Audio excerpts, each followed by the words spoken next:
Hello प्यारे बच्चों, कैसे हो आप सभी। स्वागत है तो भाई आप सभी का एक बार फिर से आपके अपने इस प्यारे YouTube चैनल ज्ञान विद्याकुल में। प्यारे दोस्तों, आज हम फिर से एक मोस्ट इम्पोर्टेंट पार्ट लेकर आए हैं चैप्टर नंबर 3 का। और चैप्टर नंबर 3 का ये चौथा भाग होगा, जिसमें हम क्वेश्चन आंसर कंटिन्यू कर रहे हैं। और इस चौथे भाग के अंदर हम लघुतरात्मक प्रश्नों को देखेंगे। अति लघुतरात्मक प्रश्न इससे पहले हमने कर लिए हैं। अब लघुतरात्मक जो प्रश्न थे उनको मैं समझाऊंगा, बताऊंगा। और मैंने आप लोगों को एक और कहा था कि जो अरुणाचल प्रदेश का टेम्पियो वो क्या है वो भी मैं आपको समझाऊंगा, ठीक है। क्योंकि पिछले उसके अंदर मुझे थोड़ा उसके बारे में नॉलेज नहीं थी, तो मैंने पूरा उसको पढ़ा है, सीखा है, जाना है। अब उसके बारे में मैं आपको बताऊंगा। यदि आप लोग हमसे पहली बार जुड़े हैं तो चैनल को लाइक कर दीजिएगा, शेयर कर दीजिएगा एंड सब्सक्राइब कर लीजिएगा और हमें सपोर्ट कीजिएगा, क्योंकि हम आपके साथ हैं, आप हमारे साथ रहें। और बस एक छोटा सा ऐसे करके, इतना सा बस यार, ये घूंटा उठाने की तुम्हें ताकत नहीं है क्या है? उससे सब्सक्राइब नहीं लगा सकते, एक लाइक नहीं दे सकते, फिर ये घूंटा किस काम का है ना? इसको काट के रख दो तुम लोग। चलो आइए पढ़ते हैं, ठीक है। नहीं मैं मजाक कर रहा हूँ, मैं आई एम किडिंग। मैं किडिंग कर रहा हूँ, मजाक कर रहा हूँ।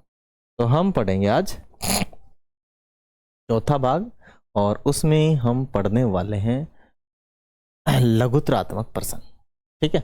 और मैंने टेम्पियो की भी बात की थी, तो उसके बारे में मैं बताऊं कि टेम्पियो एक नमक जैसा ही पदार्थ है। टेम्पियो क्या है? नमक जैसा ही पदार्थ है, जो कुछ खनिज लवणों से, ठीक है, कुछ जड़ी बूटियों से और कुछ उसमें थोड़ा नमक डाला जाता है और कुछ राख डाली राख डाली जाती है, तो उससे एक पदार्थ बनाया जाता है। उस पदार्थ को टेम्पियो कहा जाता है। वो एक तरीके से गलगंड रोग के निवारण के लिए वो एक तरीके से दवाई है। क्या? वो एक तरीके की दवाई टेम्पियो, है ना। अब चलते हैं आगे अति लघुतरात्मक प्रश्न में।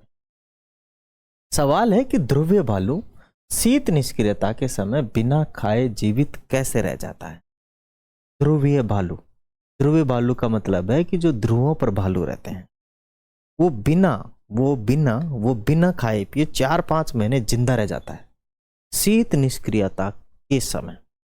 मतलब जब थोड़ा वहां पे बर्फबारी नहीं होती है, तो तभी वो क्या करता है भाई साहब, ठोस ठोस के भरता रहता है रोज, और अपनी बॉडी के अंदर एक्स्ट्रा फैट जमा कर लेता है। क्या कर लेता है? ठोस ठोस कर भरता है और अपनी बॉडी के अंदर एक्स्ट्रा फैट भर लेता है। ध्रुवी भालू ज्यादातर मछलियां खाते हैं, और पेंगोंग्स कुछ ऐसे होते हैं, उन चीज़ों को भी वो खा जाते हैं।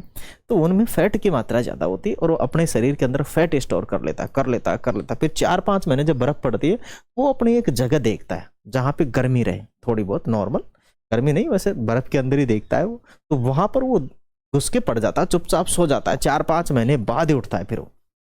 अब ऐसी कंडीशन में वो जो उसने स्टार्टिंग में बहुत ज़्यादा ठूस ठूस के फैट अपनी बॉडी के अंदर जमा कर लिया था, तो वही जो फैट है, फैट का मतलब है तेल, उसी से वो जिंदा रह पाता, उसी से उस दौरान उसको एनर्जी मिलती रहती है, ठीक है, और वो जीवित रह पाता है। और शीत निष्क्रियता के टाइम वो एक लंबी निद्रा में चला जाता है। मानी ध्रुवीय भालू की त्वचा के नीचे बहुत अधिक वसा एकत्रित रहती है। क्या रहती है? बहुत अधिक वसा एकत्रित रहती है, और यह वसा ऊर्जा के रूप में कार्य करती है, और यह उसकी शीत निष्क्रियता मानी महीनों लंबी सर्दी की नींद की अवधि के समय बिना खाए जीवित रहने के लिए सहायता करती है। क्या करती है? बिना खाए जीवित रहने के लिए सहायता करती है। बात आ गई समझ में? चले आगे। आगे है अपने पास पोषक तत्वों से क्या तात्पर्य है, मतलब पोषक तत्वों से क्या मतलब है।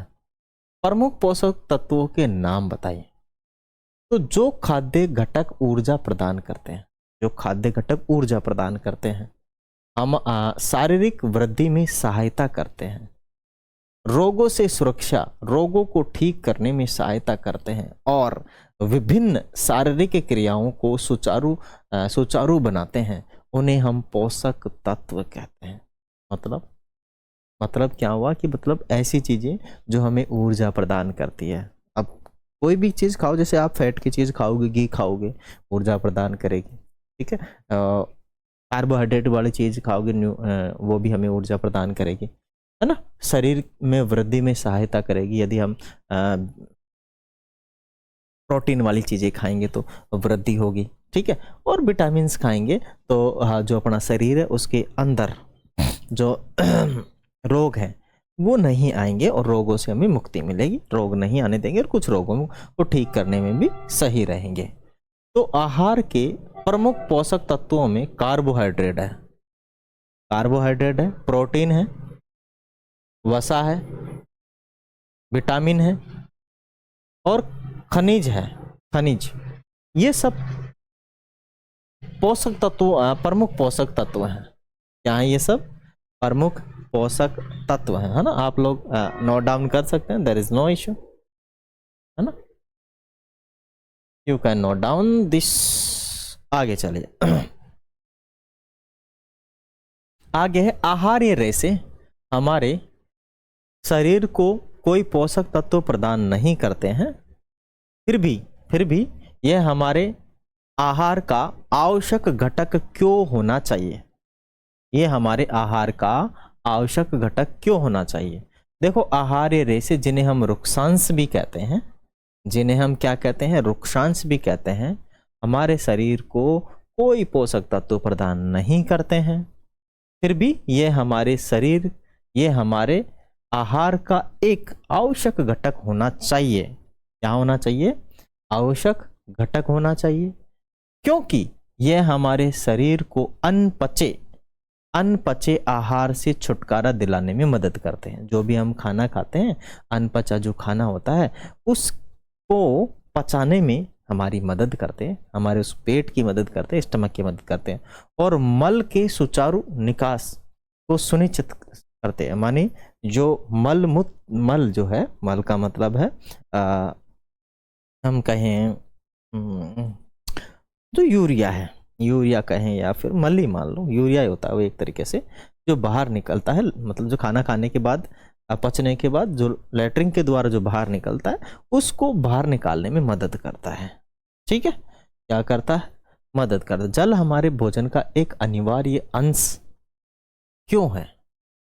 जल हमारे भोजन का एक अनिवार्य अंश क्यों है?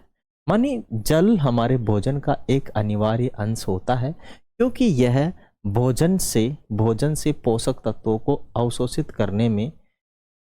करने में शरीर की सहायता करता है। शरीर की क्या करता है? सहायता करता है। यह पसीने और मूत्र के माध्यम से शरीर से अपशिष्ट पदार्थों को निकालता है। इसीलिए हमें स्वस्थ रहने के लिए नियमित रूप से पर्याप्त जल पीना चाहिए। यानी शरीर के अंदर जो अपशिष्ट पदार्थ है उनको यह निकालता है, ठीक। अब मैं भी पी लूं, इससे मेरे शरीर का भी अपशिष्ट पदार्थ ही निकाल दे, है। मतलब पर्याप्त मात्रा में पीना चाहिए, पीते तो सभी हैं।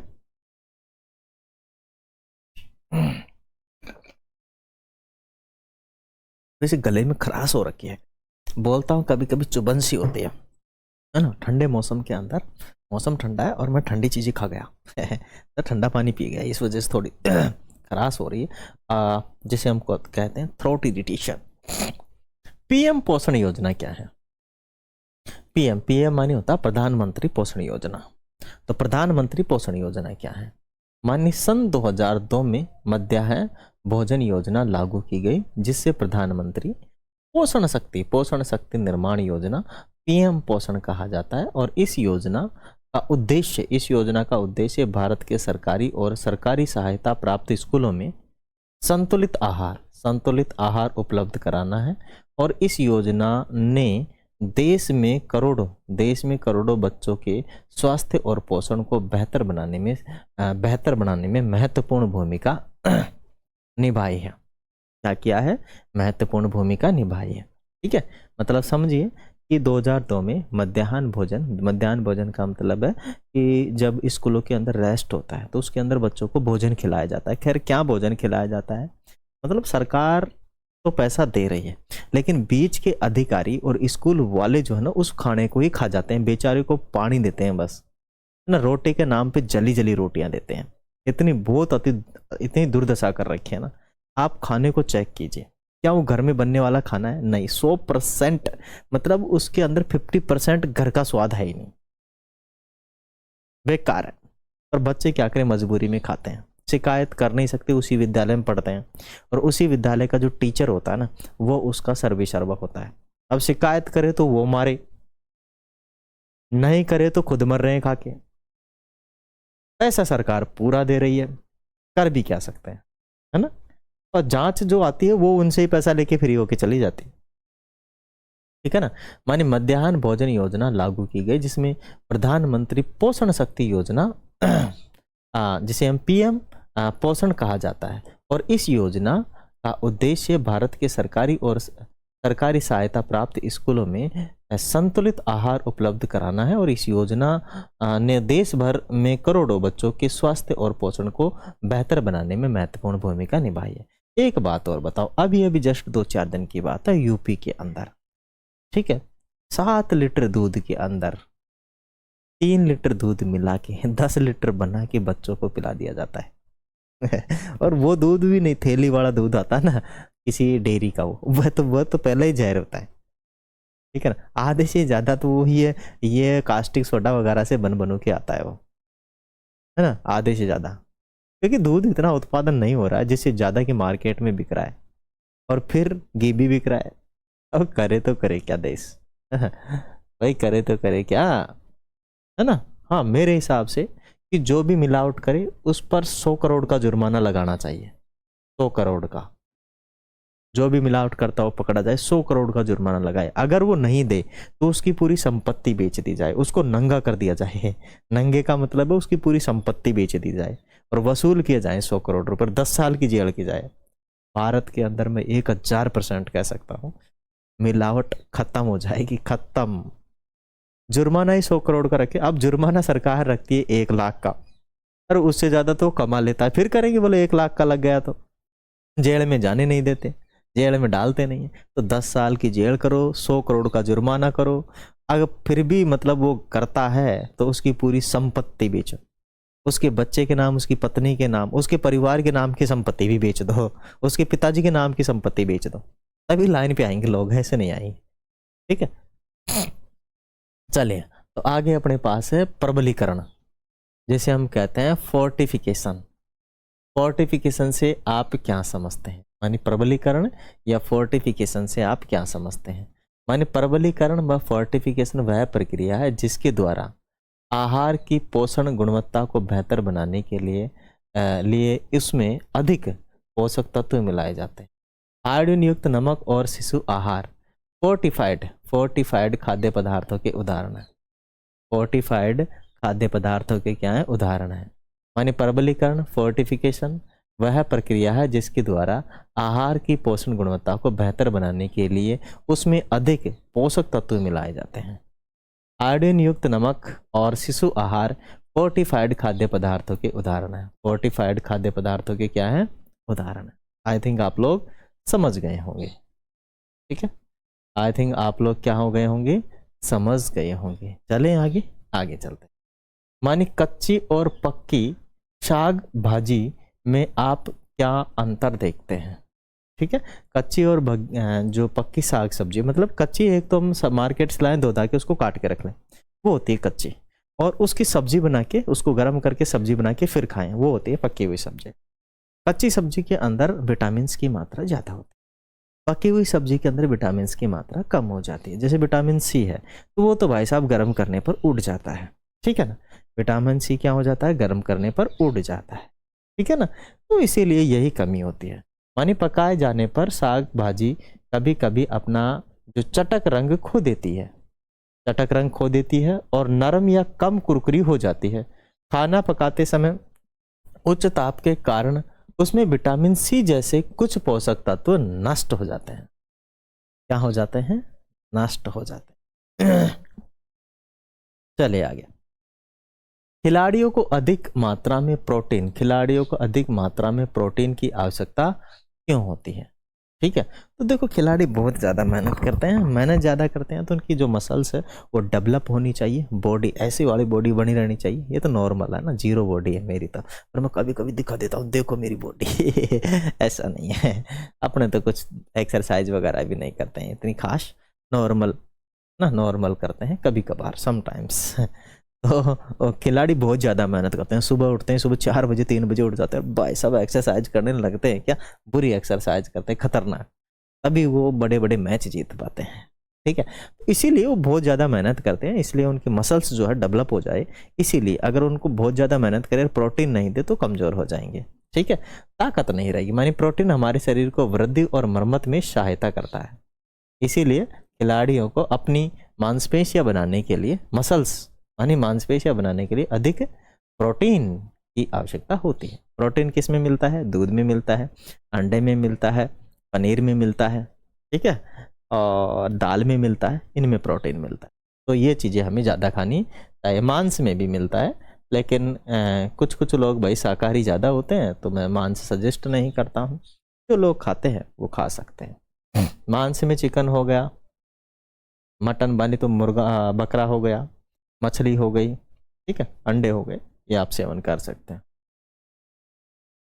1960 के दशक में भारत के हिमालय क्षेत्र और भारत के उत्तरी मैदान इलाकों में मानव आबादी गर्दन के अगले भाग, यानी गर्दन के अगले भाग में सूजन से पीड़ित, गर्दन के अगले भाग में सूजन से पीड़ित थी। इसका क्या कारण था? इसके उपचार के लिए क्या प्रयास किया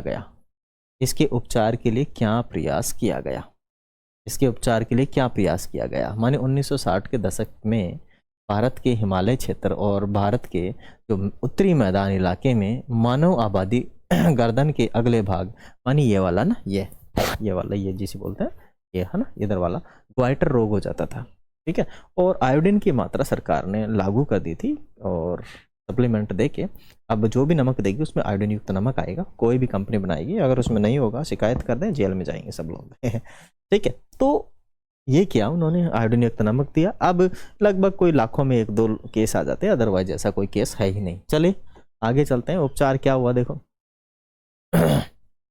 भारत के हिमालय तथा उत्तरी मैदान इलाके के व्यक्तियों में गर्दन के अगले भाग में सूजन, घोंगा मानी ग्वाइटर नामक रोग का लक्षण था, और ये लक्षण इन क्षेत्रों की मृदा में आयोडीन की कमी, इसकी कमी थी, आयोडीन की कमी थी, नमक में आयोडीन की कमी थी, ठीक है, और के कारण थे, जिसके परिणाम स्वरूप स्थानीय भोजन और जल में आयोडीन की कमी हो गई। धरती में ही आयोडीन की कमी थी, तो जल में भी कमी हो गई, भोजन में भी कमी हो गई। इस रोग के उपचार के लिए सामान्य नमक में आयोडीन लवणों, ठीक है ना, आयोडीन लवणों को डालकर आयोडीन की पूर्ति करने का प्रयास किया। ऐसे नमक को आयोडीन युक्त नमक कहा जाता है। ऐसे नमक को क्या कहा जाता है? आयोडीन युक्त नमक कहा जाता है। आगे बात समझ में, आगे चलते हैं। आगे है दीर्घ उत्तरीय प्रसन। अब दीर्घ उत्तरीय प्रसन को देखते हैं कितना समय हो गया। अभी 18 मिनट हुआ है, और अभी अपने पास टोटल मिला के कितने क्वेश्चंस कितने हो चुके हैं? 62। ठीक है, और थोड़ा सा मैं चलता हूँ, तो ये कितने हैं इसके अंदर सवाल, तो टोटल मिला के अगले वाले सेशन में ये पूरे हो जाएंगे। ठीक है ना, ज़्यादा बड़ा नहीं रहेगा, अगला सेशन भी 18-20 मिनट का ही रहेगा। मैं छोटे छोटे सेशंस बना रहा हूँ, जिससे कि बच्चों को तकलीफ नहीं हो, आसानी से सेशन को ढूंढ लें, और जो है सवाल जो है मतलब क्या बोलते हैं, जो सवालों को आसानी से समझ ले और बना लें। वीडियो अच्छा लगे तो वीडियो को लाइक कर दीजिए, शेयर कर दीजिए एंड सब्सक्राइब कर लीजिए। ऐसे ही शानदार जानदार वीडियो हम आप लोगों के लिए लाते रहेंगे। यदि वीडियो अच्छा लगे तो लाइक करें, शेयर करें और हमारा फुल सपोर्ट करें। Thank you and thanks for watching. जय Hind, Vande Mataram my dear students.